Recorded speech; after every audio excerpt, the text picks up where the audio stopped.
ஏன் என்ற கேள்வி இங்கு கேட்காமல் வாழ்க்கை இல்லை. நான் என்ற எண்ணம் கொண்ட மனிதன் வாழ்ந்ததில்லை. ஏன் என்ற கேள்வி இங்கு கேட்காமல் வாழ்க்கை இல்லை. நான் என்ற எண்ணம் கொண்ட மனிதன் வாழ்ந்ததில்லை.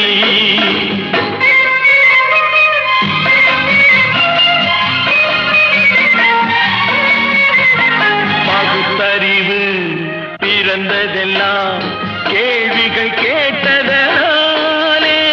பகுத்தறிவு பிறந்ததெல்லாம்